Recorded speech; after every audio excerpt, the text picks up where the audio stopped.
You're listening to the ESO Network, your station for all things geek.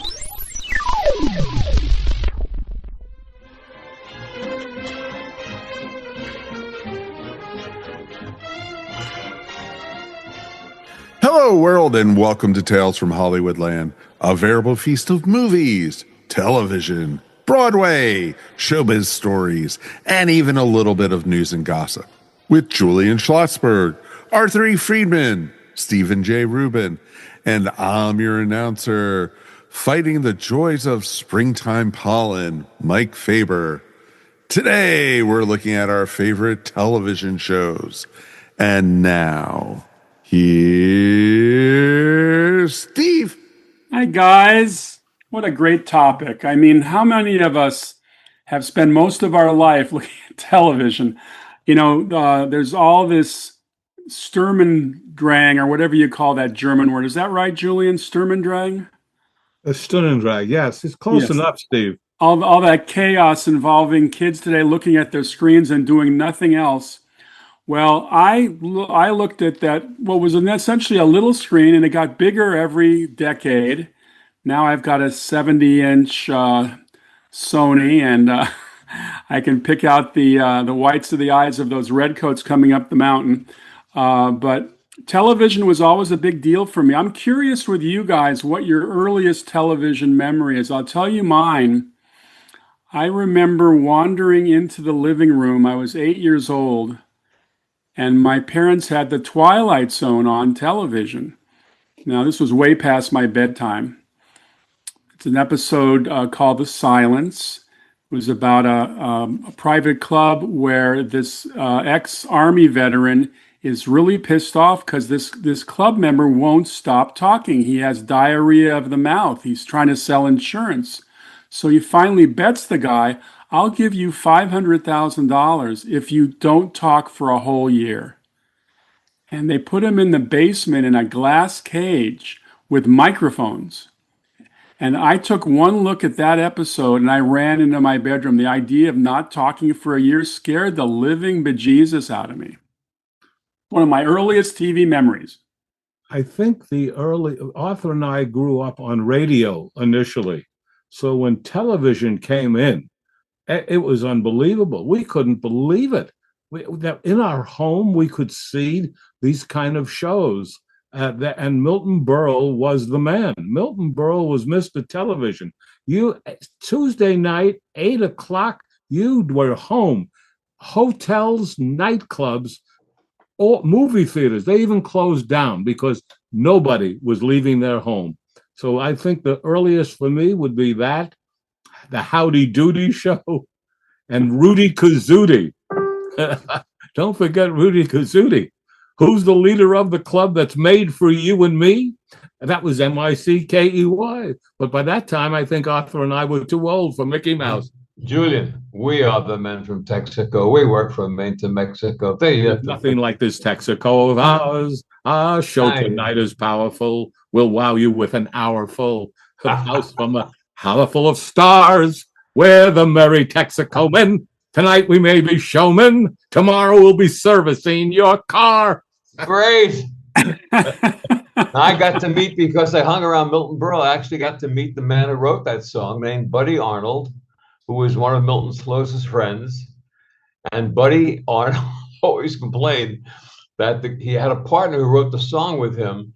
And every time they came to, someone came to want to use the song, they had to get his approval, and they had to get the wife's approval. The guy had died, so it was the widow. And she would never approve. She would always say, it's too good for that. It's too good for that. And Buddy would say, yeah, but we can make about $300. What's the matter with that? It's too good. It was that song. Could it be too good for anything? Think about it. You know, this is not Puccini. You know, it's really funny. Speaking of songs, every TV show I watched in the late 50s and 60s, 70s had a theme song. I mean, there's a whole world of theme songs. And what's crazy about TV today, theme songs, for the most part, have completely disappeared. We watched advertising jingles. Those days, there were millions of them. Well, I don't know what it's like on the East Coast, Julian, but every lawyer in Los Angeles advertises on the radio with a jingle. Really? It's jingle city here. But the theme songs, I just remember. Well, first of all, I talked about the Twilight Zone, but simultaneously there were 19 different westerns on, and every western had its own theme song. And we used to sing those. And the Mickey Mouse Club, you mentioned the Mickey Mouse Club, that was a big deal because not only that was it the hey there, hi there, ho there, but they had the shows within the Mickey Mouse Club. Do you remember a show called The Hardy Boys? Of course. I remember the books. The books, Franklin W. Dixon. I had those books, but they had the Hardy Boys. They had Texas John Slaughter with Tom Tryon. They had the El Fago Baca with Robert Loggia. They had the Swamp Fox with Leslie Nielsen. And these were really cool shows. Oh, and of course, they had Fess Parker as Davy Crockett. Well, I want to go back to the theme song, so I want to give you guys something that's a little interesting. In the years of the 50s and 60s and 70s, with all of the songs that were out, there were a lot of great melody hits. The Beatles, of course, had come in, but there were every TV show had a theme song. Now, a guy who had a lot of hit records in that period was Jack Jones. Jack Jones had more hits than you could possibly remember, unless you start peeling them off, The biggest thing he ever recorded was the theme from Love Boat. Love.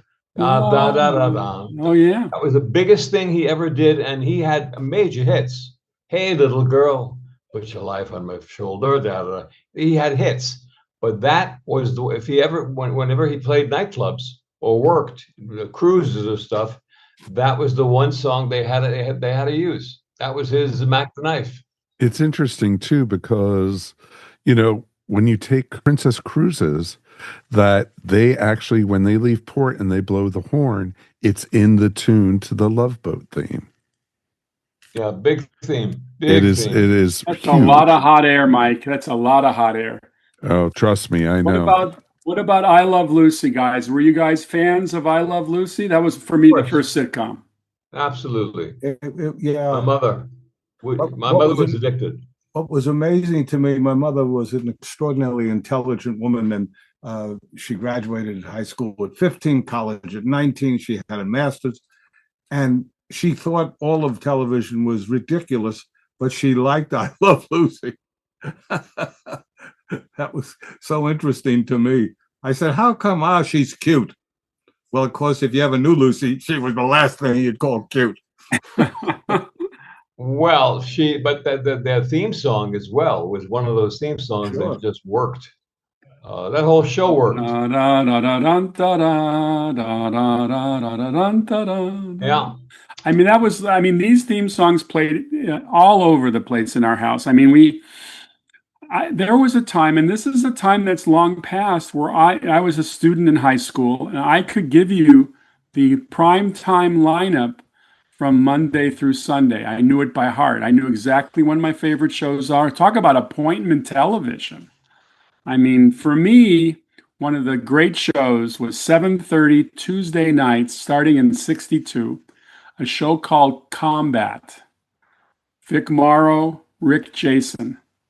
Now, my friends all, they know this better than anyone, that I tried to get a movie made based on that series for about 20 years. We actually almost had it done with, of all people, Bruce Willis playing the Vic Morrow role, Sergeant Chip Saunders. But that show, I watched that at my dad's feet, and I learned about World War II watching Combat. Did you write a book about it?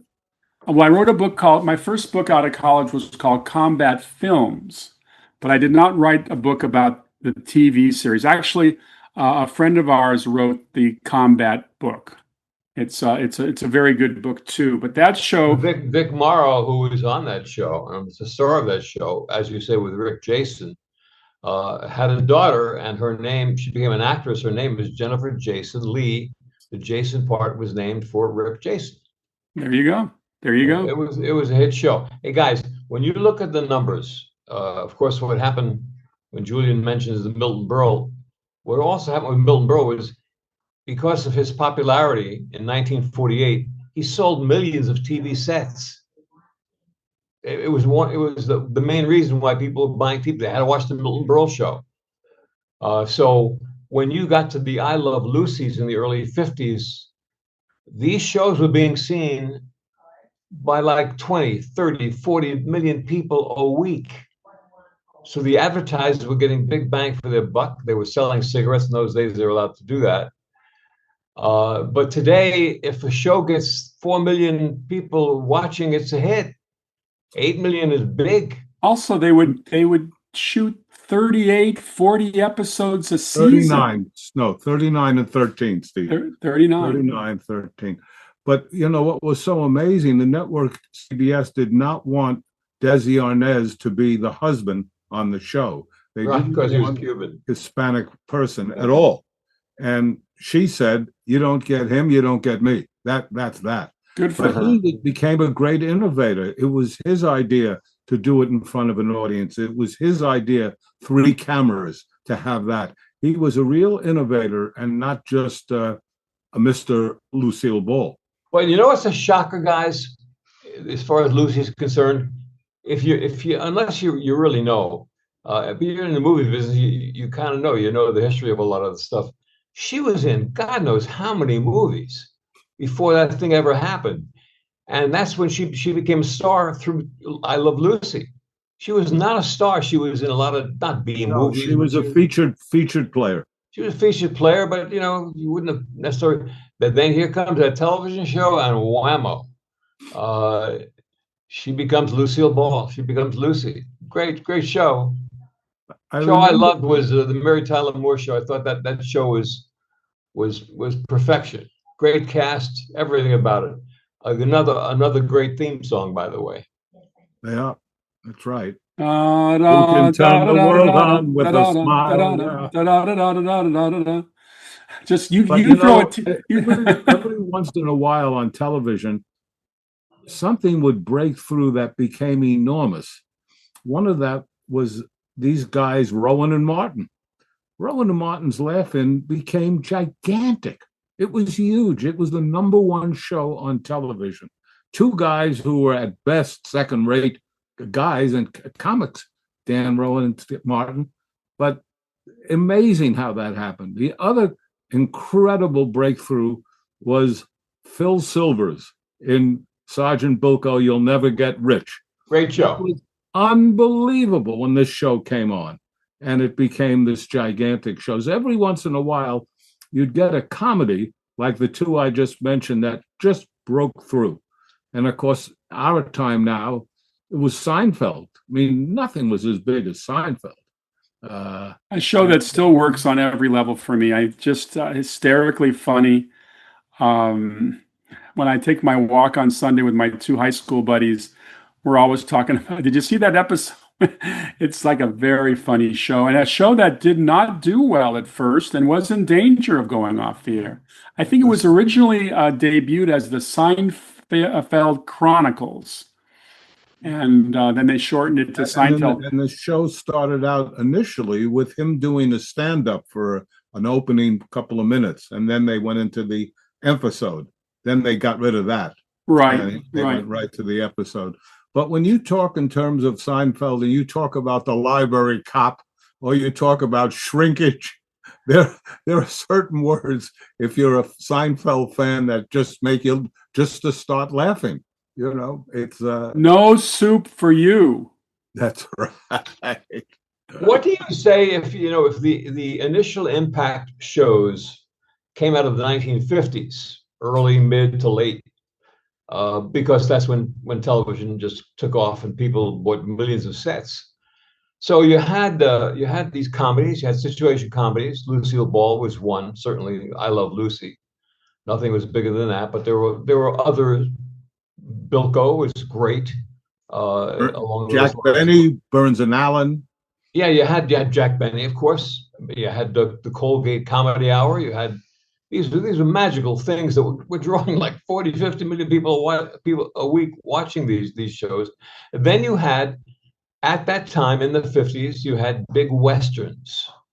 Oh, they started coming in, Wagon Train and Diane, Bronco, Sugarfoot, Maverick, right. Bonanza. Have gun will Was there a have big gun will detective show at travel. the time? What did you say, Have gun Arthur? will travel. Bat Masterson, Wyatt Earp. Yes. Sugarfoot, I Comedies and think. westerns, but I'm asking, do we recall a big detective show at that time? Well, Yes, it's called the Peter Gunn was Peter Gunn, successful. yeah. big, and then the Untouchables with Robert Stack was a big Love deal. that show. Yeah. Absolutely. And there was a show called The Detectives, and I think with Robert Taylor, I believe. Robert Taylor. It was on opposite, I think, the Twilight Zone. Yeah. There were some great. There were detective shows. The earliest one was Ralph Bellamy in Man Against Crime. Good one, Julian. Good one. Yeah. Yes. It was, And then there were the anthology shows. Playhouse 90 elevated the level of drama to a very high degree. In fact, some people feel the high point of television of that era was Playhouse 90, a 90-minute drama feature. And when James Aubrey became head of CBS, he hated anthologies. So his first order of business when he came on board in 62 was to cancel Playhouse 90. And for 5 years, he threatened to cancel The Twilight Zone, having done all that research for my book, The Twilight Zone Encyclopedia. How And about the fact that the anthologies, in many cases, were live? right, well, live Playhouse television 90 was live. yeah, live television was dying. All of the production of television toward the end of the 50s was moving to California. And that's when film became a big deal. Everything was being shot in film, and they needed to go someplace where there was perpetual sunshine. So just like the old movie, moguls who came out in the early part of the 20th century, in the mid 50s, all the television people migrated to California. and the writers and directors that came out of early television, from Arthur Penn to John Frankenheimer. I mean, it went on. And even the movies, we know our favorite, all of us, 12 Angry Men, and originally was a TV show. Marty was originally a TV show, and they were made into successful movies. Sure. And the anthology was going on even before Playhouse 90, Steve. There was Armstrong Circle Theater. There was Philco. I mean, these were anthologies weekly. First time I saw James Dean, Jimmy Dean, not the singer, the actor, was on one of these shows. They made them. And the James Bond.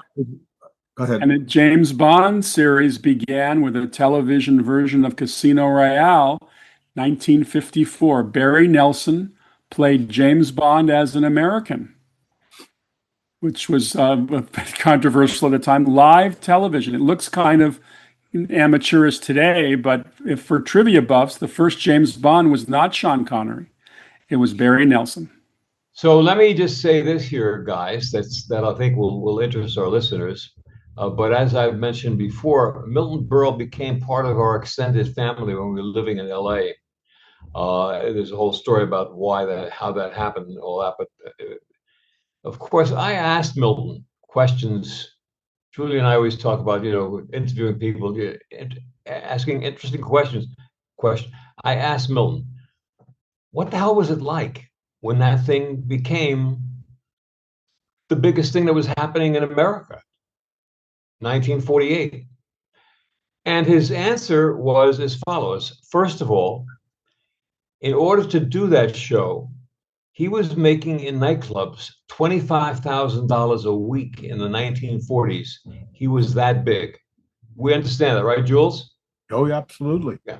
They gave him, I think he was making like $5,000 a week to do the TV show, but he and his agent decided this thing is happening. Something's going on here. Radio was the thing. I mean, there were a lot of people in those days probably who thought TV was not going to make it. There's always that. But to be an entertainer, to make $25,000 a week in the 1940s was a lot of money. Probably a couple $100,000 now, maybe. But he turned it down. He went in, he did this TV show, and all of a sudden the TV show became lightning in a bottle. It happened. How often in the history of entertainment has one of those kind of things happened? Not too many. I suggest maybe a dozen happenings, gigantic happenings. We have to talk And he said his answer to me was they were so busy when it was exploding that it's hardly even remembers the time. It was incredible, morning till night. He used to work with a whistle around his neck like a basketball referee. And that's how he directed the TV show. If you didn't like something, he'd blow the whistle and everybody would pay attention. But that's, it was a live show. That's true. And who came to try to defeat him for ratings? Believe it or not, was Bishop Fulton J. Sheen. They put on a religious show to try to knock him out. At the same time, a little bit after Milton Berle, came a guy named Ed Sullivan, who, when you think of the concept of the show, you'd say, you got to be kidding. It'll be a hit. Maybe it'll be a hit, but it can't be that big. Ran for 30 years. And it was a vaudeville show, true? He would introduce acts. Sure. The variety show was so big at that time.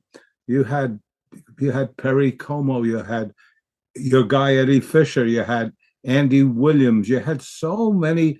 Lawrence Welk. Lawrence Welk, 1 or 2 or 3, yes. This was a big thing for TV. It is kind of interesting that it's kind of given way now to what is it? Who's Got Talent? America's thing. I mean, yeah, competition shows that have taken over the airwaves. In fact, TV's going through a big change now because too much scripted TV was foisted on the American public. 2 years ago, I read a statistic that said there were 549 scripted television shows on the air. Now, we're big TV watchers at my house. We watch 5 different shows. There's 549 shows. So the TV business now is cutting back, and they're replacing some of those shows with these unscripted shows, which are less expensive to make. And then the whole talk show idea, when we've talked about this before, we had a guest on talking about Carson and everything. They're now re-examining the whole idea of talk shows. Do they make sense anymore, especially in late night? Well, they make sense budget-wise. Yeah, one set. It's a very, very inexpensive way to make a lot of money.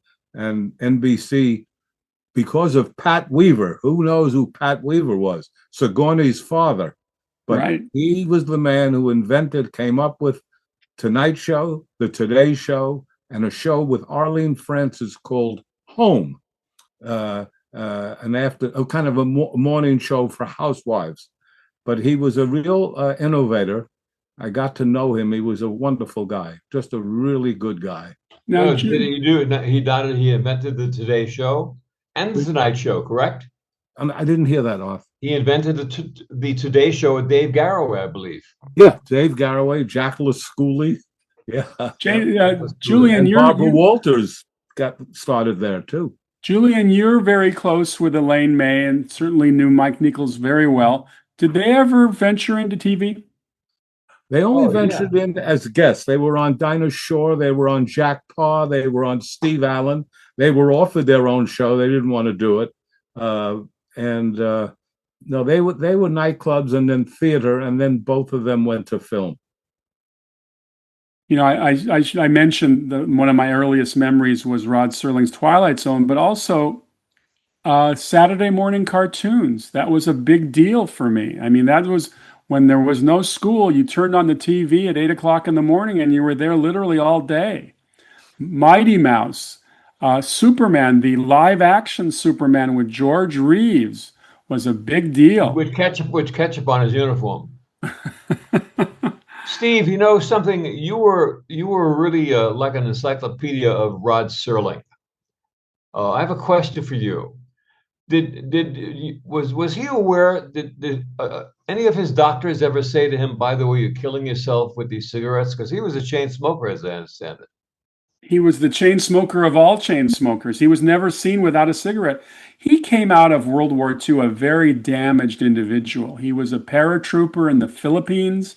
He saw horrific sights. He went into therapy after World War II in Chicago, and he was told to channel his thoughts into something. And he channeled it into writing, and that's what was something. But I get the impression that his PTSD came with him and made him a nervous man his whole life. His father died when he was overseas, very young. I think his father died at 50. And I think Rod was very concerned about leaving something for his family. And part of he sold off his share of the Twilight Zone for a very modest fee to put something in the bank for Carol and the kids. So he was traumatized by the war and nervous about his future. So he crammed a lot of life into his 50 years. But that smoking thing was always there. He and Ed Murrow were always on TV smoking a cigarette. Yeah, no, it's so true. There were a lot of people on the Perry Mason show. I keep mentioning that because I watch it a lot. William Hopper, was smoking like it in every scene. Now, of course, I guess if you grow up with Hedda Hopper as your mother, you have a reason to be smoking. Did either of you smoke in your day? I never took a puff out of a cigarette in my life, Steve. I did. Arthur? I did. I got sick in 1981, and I had something called I woke up one morning and I was green, and I had a nicotine spasm. Wow. Which manifested as a small heart attack. And the doctors told me after they ran all the tests and stuff, I smoke a pack a day in those days. They told me that when I was leaving, they said, "Look, here's the thing: we can work with you in terms of whatever happened, and you can always come back here, and we can talk to you about diet and all this stuff, and we'll be happy to work with you. But please, the day you take a cigarette, we don't ever want to see you again." That was 1981. So I'm saying things about Rod Serling and those guys, and those chain smokers. Ed Murrow, my Lord. I don't even know how old he was when he died, but I don't think he was more than 60 if he was that, Ed Murrow. Well, I think, Arthur, that's my segue into the doctor shows. There was Ben Casey, and there was Dr. Kildare. There were all these doctor shows that became so big, but for a half hour, Vince Edwards was the huge star in Ben Casey and Richard Chamberlain and Kildare. So, and of course, then the daytime General Hospital may still be on 82 years or something, but it's unbelievable that that's still quite something. And of course, ER, this giant show, much more current than the other I just mentioned. An interesting thing is go back to the early 50s when these singers, the big stars like Perry Como and Eddie Fisher, were having 15-minute shows sponsored by a cigarette, I think. The one guy who you would have thought was probably one of the 5 biggest stars in the history of show business, maybe top 3, Frank Sinatra, did not have one of those shows at that time because that was the down part of his career. Just in that early 50s part, he was not in vogue, so he didn't have that little 15-minute show that may have expanded to a half hour for some. But Perry Como's show became a classic. And then there was Lassie. And Rin Tin Tin. And Rin Tin Tin dog shows. And my friend Flicka about the horse. And I had a personal involvement with Lassie because my first cousin married the sister of John Provost, who played little Timmy on Lassie all those years. So we grew up with Lassie and the family, not the show, not the dog. We didn't see the dog. Well, this is where the age comes in. The original kid was Tommy Reddick. Yes, I know. Who also is a favorite actor of mine, who I watched the other day opposite Marilyn Monroe in River of No Return. And a favorite Western. Tommy Reddick was also in a great little story, I think it was written by Dr. Seuss, called The 5,000 Fingers of Dr. T, which is about mid-50s. Yeah, Tommy Reddick was great. He surrendered the role to John Provost. Yeah. And I think he got caught up in some maybe drugs and died very young. No, you get caught up in drugs. I can't imagine if somebody got. especially a child star. That's right. Yeah. But Arthur, you mentioned Perry Como, Eddie Fisher, the great, and we all agree, the great Nat King Cole had his show, and no one would sponsor it because he was black. He was a black man. The television stations in the South refused to clear it. Yep. But it was a wonderful show. And I just watched an episode on the computer where he has the Mills Brothers as his guest. And the Mills Brothers plus Nat King Cole doesn't get better than that, man. Never saw it. I would like to see it.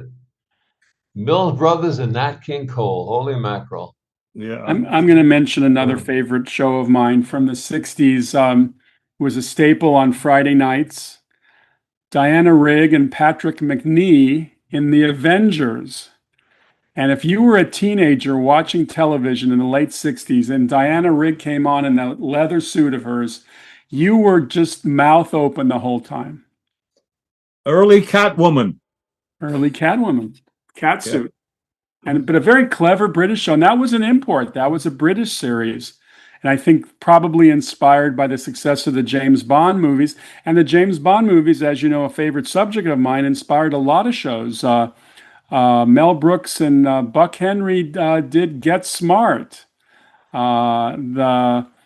Let's see, there was another. Well, The Man from Mel U.N.C.L.E., Brooks. of course. The Man from U.N.C.L.E. debuted in the fall of '64. By the way, the original title of the Man from U.N.C.L.E. TV series was Solo.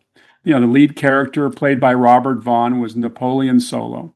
But they got a cease and desist order from the James Bond people that had just debuted Goldfinger that Christmas. And there's a character in Goldfinger named Mr. Solo. And they they were affronted by that. So they had to change the title to The Man from U.N.C.L.E. And of course, the rest is history.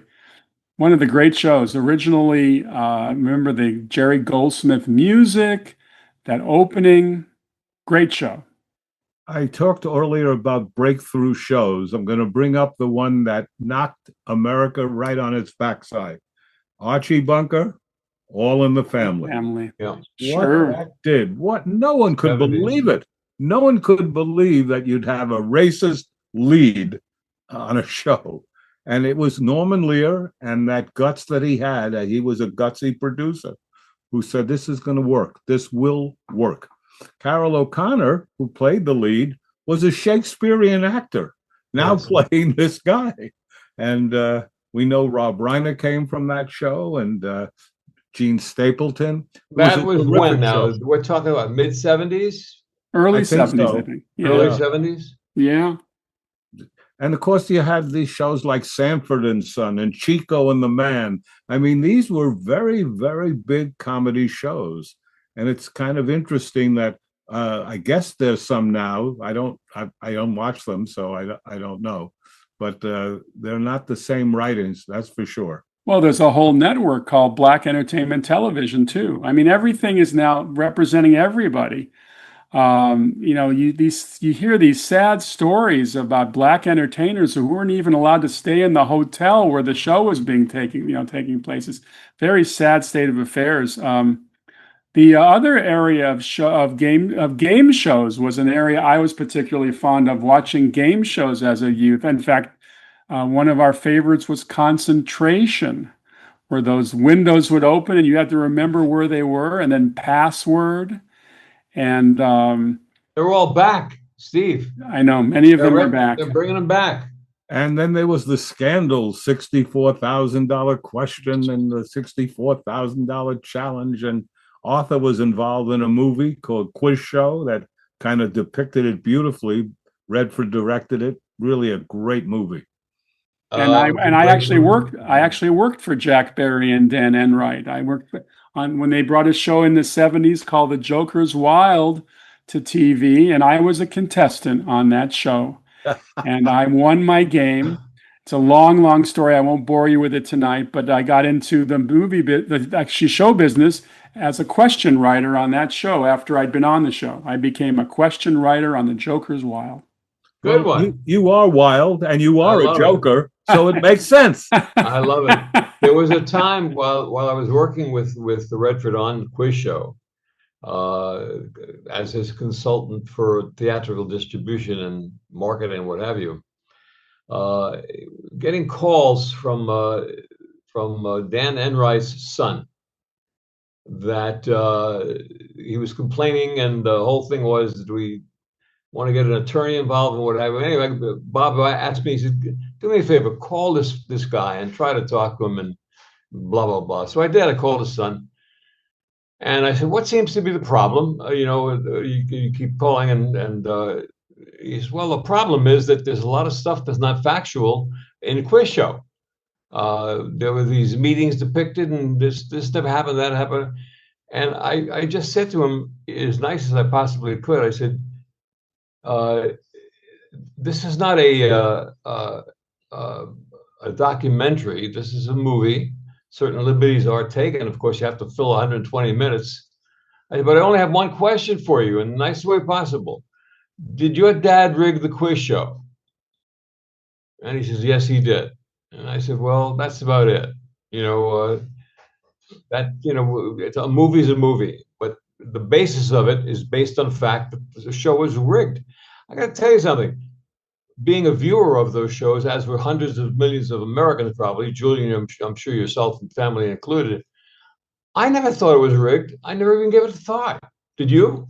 No, not at all. Not at all. We were totally. By the way, do either of you guys, including Mike, do you guys watch Jeopardy? Every night. Everybody. There's a guy on right now, Jamie Ding. Jamie Ding is unstoppable. Who maybe hit 7 figures soon. I know. He's about 800, over 800,000. It's amazing. It's amazing. What is the knack for that? Just being brilliant, or what is that? Yeah, it's not only being brilliant, but his parents were educators, so that I think they probably started him at a young age. He knows a little bit about, or I should say, he knows a lot about a lot of different subjects. It's just amazing. They've had a few people like that in the course of the show. But the original Jeopardy, hosted by Art Fleming, I used to watch that when I would come home from school. That was a lot of fun. Well, one of the amazing things is you've got a band singer named who had a little bit of a hit called "I've Got a Lovely Bunch of Coconuts," and he comes up with the idea of not only Jeopardy but the other show that follows it, Wheel of Fortune. Right, and that's Merv Fortune. And Merv Griffin. That was Merv Griffin, talk show host, boy singer, and became an extraordinarily wealthy man. But he came up with the idea of Jeopardy. And believe me, the one thing he wasn't in financial was Jeopardy. In the shows of the 90s, I'm thinking of two particularly. I'm thinking of Friends.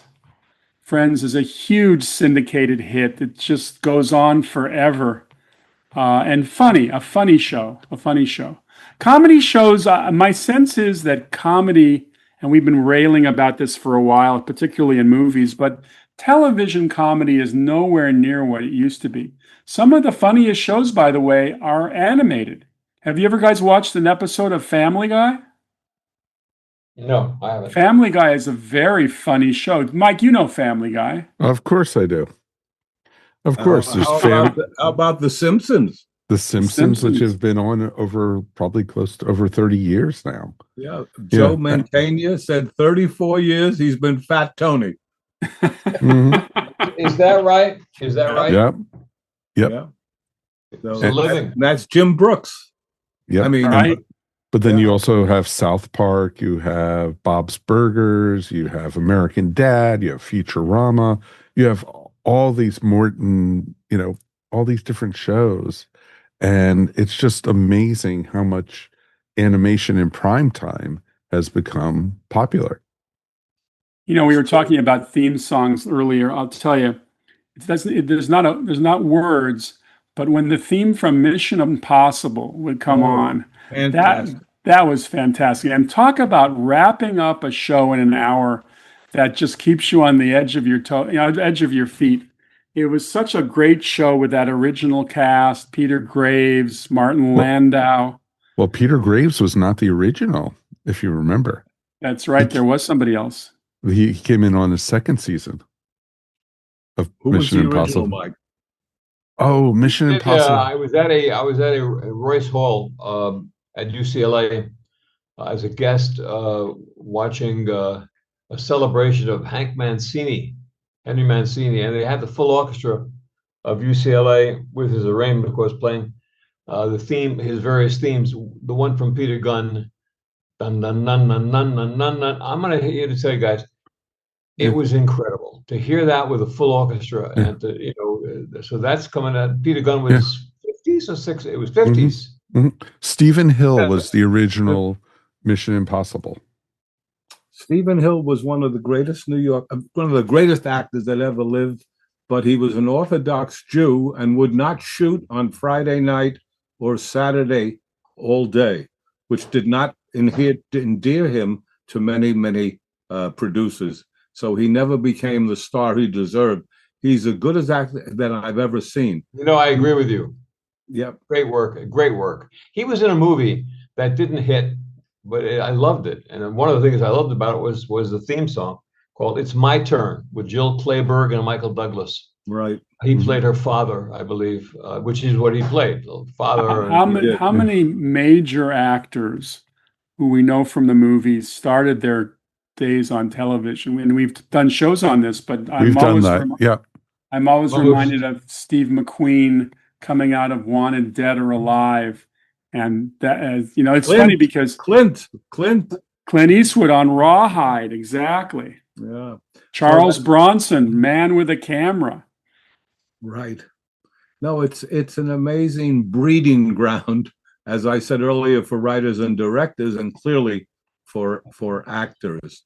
It's sad that you've got 500 some odd shows, and you say to your wife or loved one, "I can't find a show I want to watch." You're right today.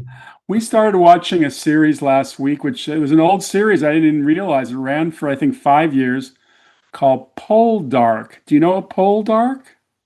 Heard of it? Yeah, it's a British series about a nobleman who fights for the British in the Revolutionary War, comes home, his estates have been ravaged, and it's how he finds his way. His name happens to be Pole Dark.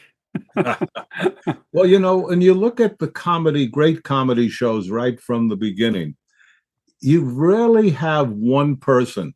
It's generally great casts going back to Gleason with Art Carney and Audrey Meadows.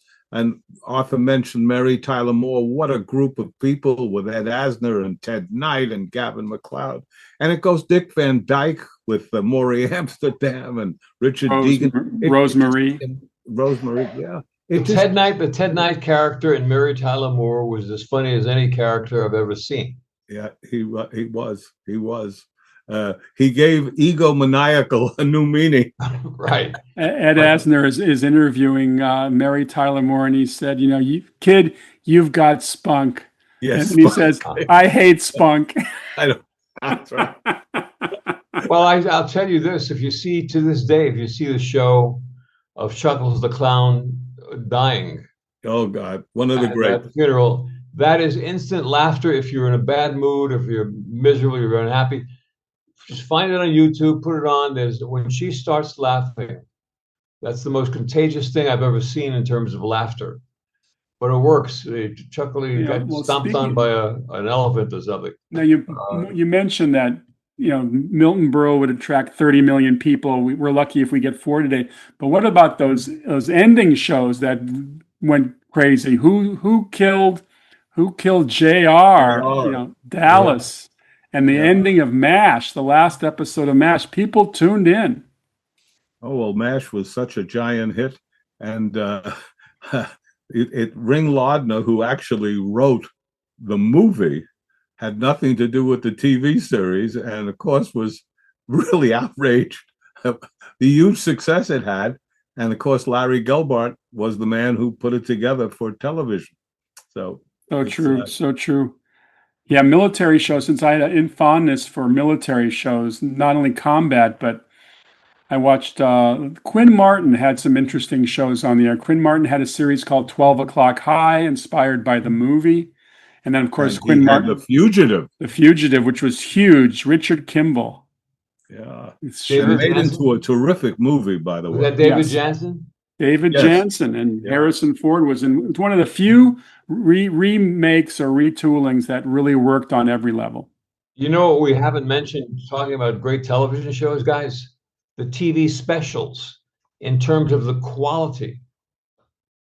Forget how popular a lot of them were, but the quality of these things were incredible. So let's take Paul Newman, Eva Marie Saint. The narrator is a guy named Frank Sinatra called Our Town. Our Town.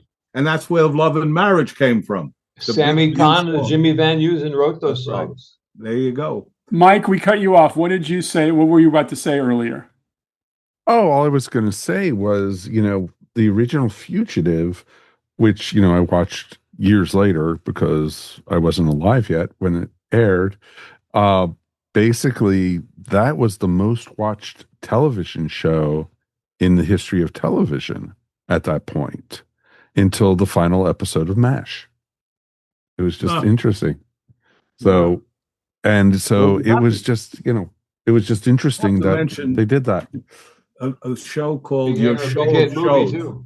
Your Show of Shows was a 90-minute show every week, a live 90-minute show on NBC, starring Sid Caesar, Emma Jean Coca, Howard Morris, and Carl Reiner, the greatest, in my opinion, straight man that ever lived. And it was every week, 90 minutes. Amazing. Sid Caesar could do every kind of accent. He could do Italian, Japanese, French. It was unbelievable. Totally believable. And he told me that it came from his folks had this diner in Yonkers, New York, and they had all these different workers would come in, and he got to get their lingo. They got the kind of way they spoke, and it was beyond brilliant. And I was lucky enough to produce the movie called 10 from Your Show of Shows and got to know him. And I took, my friend Millie Sherman and I, we took the segments we thought were the greatest. And the takeoff on This Is Your Life, which of course we didn't mention, that was a giant show. Sid called it This Is Your Story. They took off on From Here to Eternity, but they called it From Here to Obscurity. Let's go back to specials again, guys. Sinatra, A Man and His Music. And Barbra Streisand. Call Me Barbara. Call Me Barbara. Singing in Bloomingdale's or wherever it was, Bergdorf Goodman. No, Tiffany's, I think. What about the 1968 Elvis Presley special that reinvented his career? Huge. Yeah, 1968 with the black leather thing. Yeah. Yep. Yeah, of course, that was, yeah. The Sinatra, the first Sinatra, The Man and His Music, which won every Emmy you could think of. Another member of our family, of our extended family, and living in Los Angeles, was Dwight Hemian, who directed it. And to this point in time, probably has more Emmy nominations and Emmys. In fact, going to his home, there were Emmys wall to wall. They were all over the place. But he did that great work, brilliant work. He tells me on Sinatra and Man and His Music, they did the dress rehearsal show on Friday. And he went over to Frank and said to him after the show, he said, Frank, we just got to clear up a couple of fuzzy moments here on the right, over here on the left.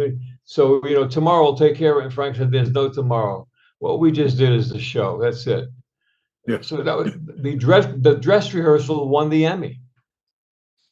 Was Quincy Jones doing the orchestra then? Not in that. No, not in that one. No. No, but also the other thing is, that if you remember the show or if you ever watch it in terms of quality, there's nothing better than what that is. A car drives up to the studio. Sinatra gets out, walks up to the podium, and as soon as he sits there, they cut to, "I've got you under my skin." Well, it turns out that the guy who walked up to the podium was not Sinatra, it was Sinatra's double. That he would have a double. The guy's name was Johnny something, Johnny Randolph. But he was really a lookalike, and he walked exactly like Sinatra. And the shot was a bit distant, so you see him walking, and you got all these little side things that happened, from the show. So you watch that show today, or Color Me Barbara today, the quality of those shows stand up. They are as good as it's going to get. So in the few minutes we have left, let's talk about our favorite show on the air right now. What show do you actually watch other than news and sports? Well, I tell you, Steve, you stumped me on the first question. But the show that I love, again, with a great cast, it's not new, but it's on all the time, is Everybody Loves Raymond. Beautifully written, unbelievable cast of Ray Romano and Patty Heaton and Peter Boyle and Doris Roberts. Beautifully written with Phil Rosenthal, did a lot of these shows. Sensational show, but I have nothing current. As I said earlier, my current is Perry Mason. What about you? What about you? The same thing. Really? We see old stuff. I want to mention, I'm going to go back for a second.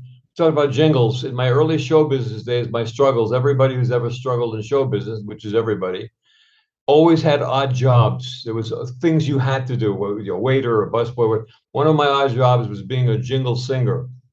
So I would sing with a group of four people, and the company we worked for in the Brill building had a contract, and they would do all of the bumper cutters, like WBZ Boston. You'd sing the same thing for WXY St. Louis, and you just do every day. It'd come in. They had a contract for like 1,000 radio stations that use these jingles. I don't think you hear any of that today. But jingles were a big business. Barry Manilow made a fortune out of them. He did. Well, I'll mention a show that we watch, which has been on now for 8 years. It's called Outlander. I think, Mike, you know Outlander. Wonderful show. Wonderful show. And it's wrapping up its final season. I think it only has like 3 episodes left. Right, exactly. If you guys are interested, it's actually a show you can watch with your wives. It's basically, it starts, the World War II is ending. There's a female medic, played by the wonderful Catriona Balfe. And she and her husband, after the war ends, go to Scotland on a trip, just a little bit of a vacation.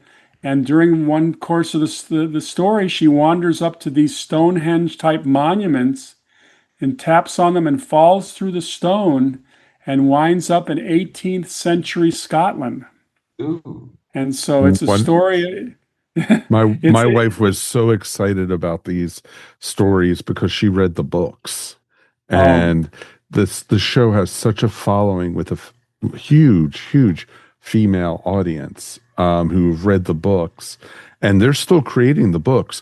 So it's kind of like how Game of Thrones was, where the story outpaced the actual series. And so it was interesting because Diana was still writing the Outlander books, but the series passed it up, and they wanted to come to an end, and so she wrote the ending for the TV series.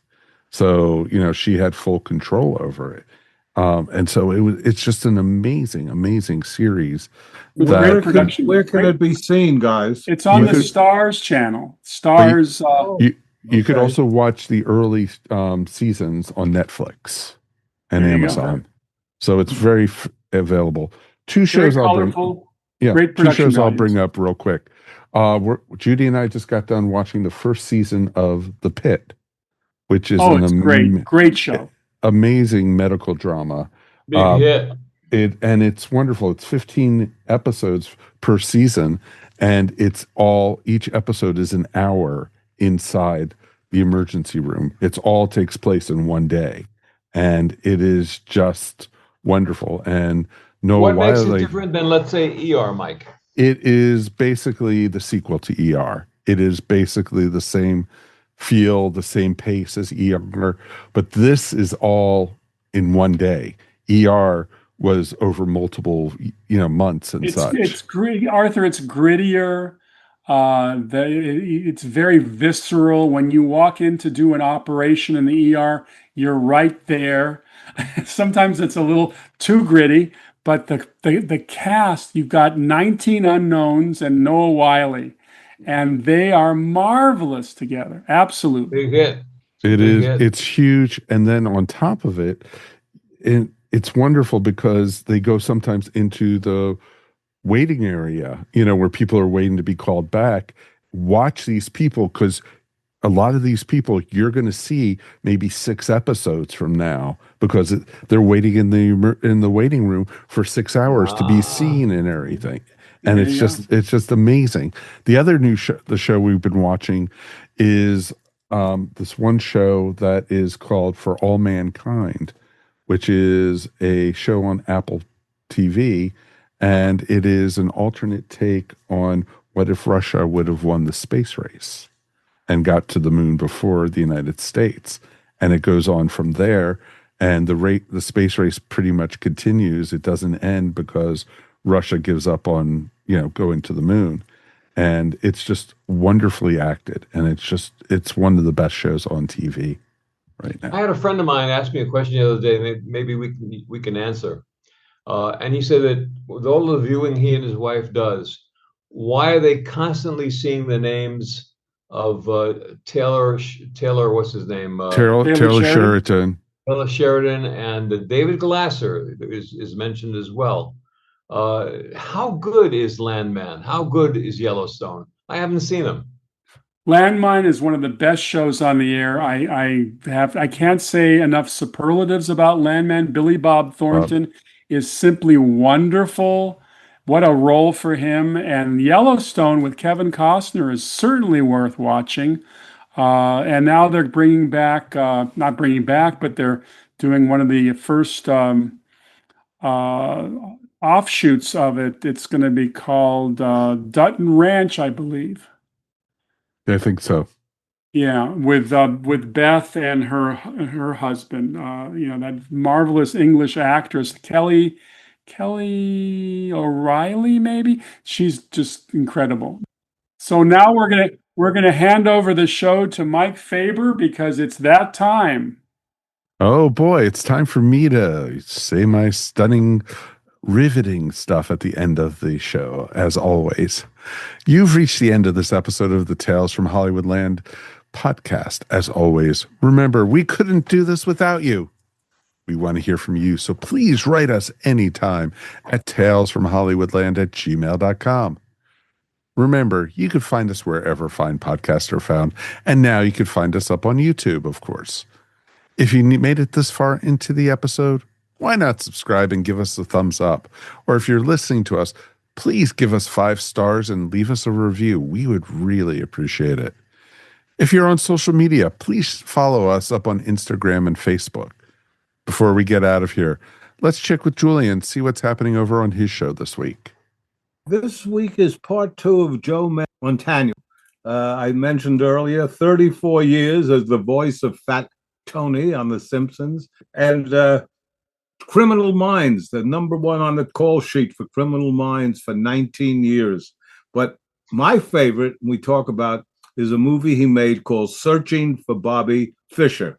Really is a terrific film. Anyhow, he's back for part 2. That is awesome. On behalf of Steve, Arthur, and Julian, thanks again for listening. This is your producer and announcer, Mike Faber. We'll see you here next time on Tales from Hollywoodland. Your Hollywood adventure starts right here.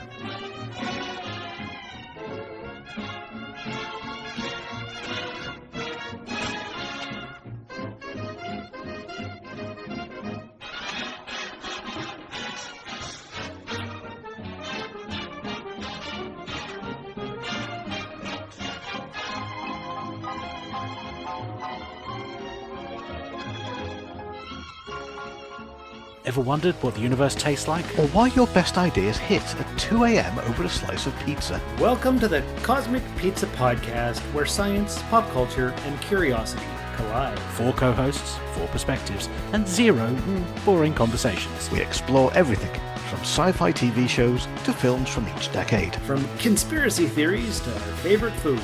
It's deep, it's weird, and it's seriously fun. New episodes every month. So grab a slice, kick back, expand your mind with the Cosmic Pizza Podcast.